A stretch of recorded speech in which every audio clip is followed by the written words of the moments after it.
Hi, this is Vicki. Today I'm going to share a project I just finished with red, white, and blue glitter jars. They should be perfect for this upcoming 4th of July or really any red, white, and blue holiday. So I started with 3 different mason jars. Two are the same and one is a little taller. There's some spaghetti, and I can't remember which spaghetti kind of sauce it was, but they actually give you the spaghetti in the mason jar.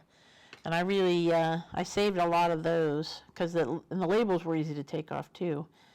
So first I put a coat of just regular white acrylic paint on each jar as a primer.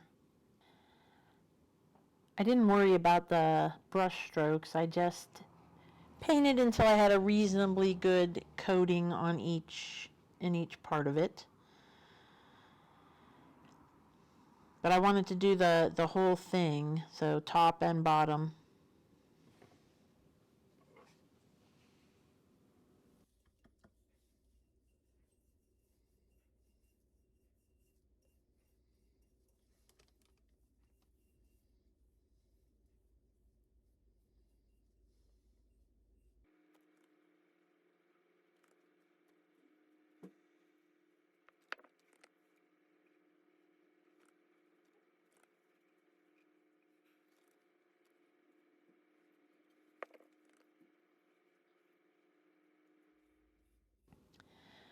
So once I got that done, I let them dry for a while, probably a couple hours. I mean, they were dried pretty quickly since it was a thin coat.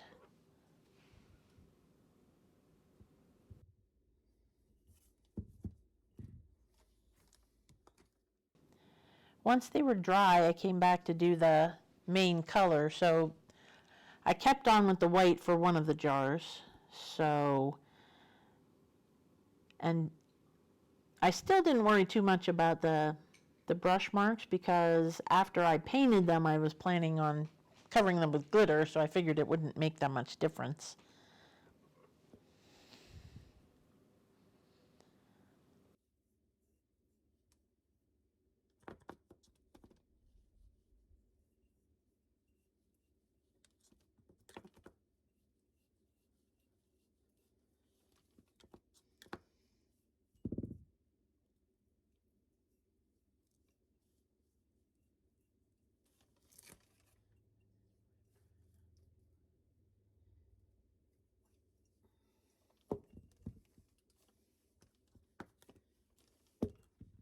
Paint was pretty thick, and I wasn't liking the way it was looking so thick on the jar. Is I thinned it with a little bit of water.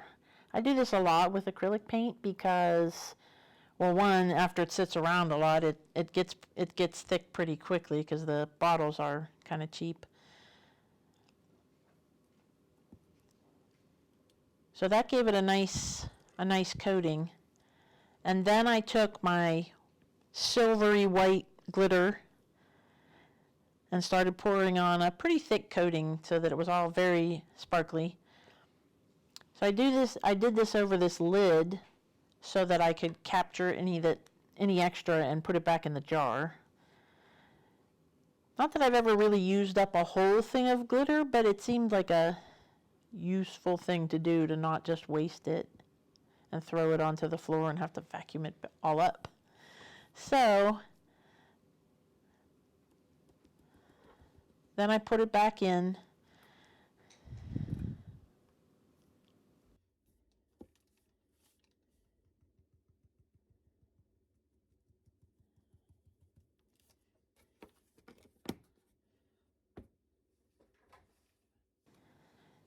So then I took another little plastic cup. That's what I usually paint out of. I take these little yogurt or fruit cups and save them.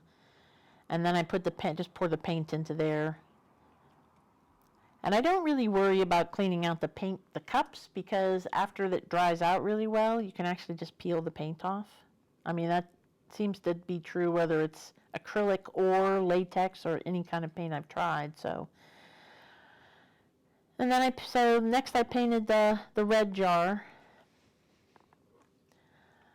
I also didn't worry about cleaning the brush off in between for this particular one because it was just the white. I just mixed it in really good to make sure I didn't get any streaks. But again, since I'm going to be covering it in sparkles and glitter, I wasn't too concerned about the paint job or if there were any little white spots. So once it's covered with the red sparkles, I thought that should even it all out.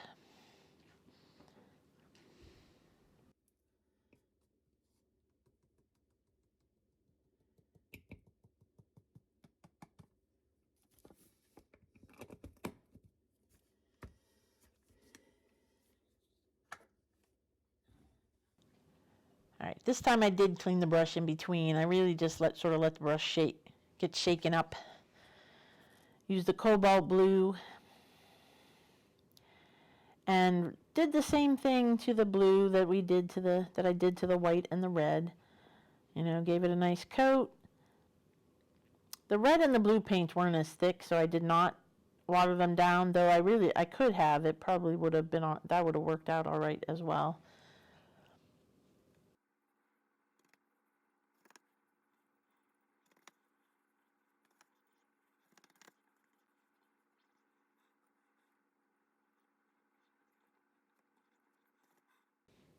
After it was painted, I took out the blue glitter, gave this jar a nice good coat of glitter.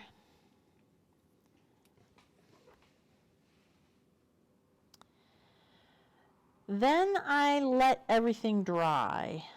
This I let dry overnight. I didn't want the paint to have any sticky spots, so I made sure that was finished, especially in the summer since it's hot and humid. It gave it a little more time to dry.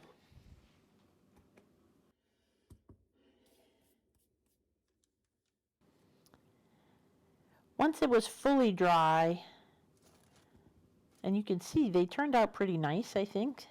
Very sparkly, which is what I was going for. Then I wanted to give them a coat so they would of Mod Podge to seal them so they wouldn't get glitter everywhere. Plus the glitter stays on, and even if they get bumped a little bit, they won't look chipped.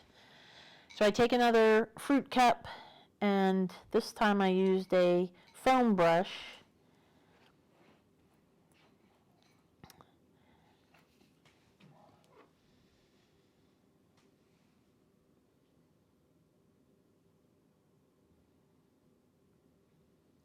I wasn't sure how much I would need, but I wanted to make sure I had enough so I didn't have to kind of stop in the middle. And then I just started sort of dabbing it on, really, since it's glittery and there was a rough spots on the jars themselves. And I wanted to give them a pretty thick coat. Instead of trying to do it multiple times, I just gave it a good thick coat. So it just covered everything, anywhere there was paint and glitter.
When I had the Mod Podge covering everything, then I let it sit for quite a while.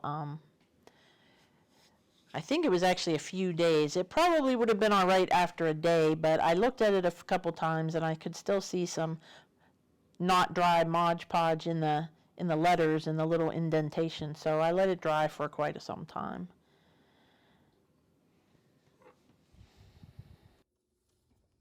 So after everything dried, I wanted to add these deco mesh tubes that I have. Unfortunately, I accidentally turned off the camera as I was putting them on the glittery jars, but this is what I did. All I did was take a piece, cut off 3 pieces, one of each color, and then I wrapped it around the neck and tied a bow. And really I put on a double bow so that they wouldn't come untied when I was putting them in and out of storage. And then I trimmed the ends so they weren't too long. And that was all there was to this. So it took a while to do, but the amount of actual work wasn't too long. So enjoy the rest. I have a few pictures of them. I got a glamour shot of these jars and then where I put them on the shelf for the holiday. So thank you for watching. Thanks for subscribing and liking, and I hope you enjoyed this. Bye.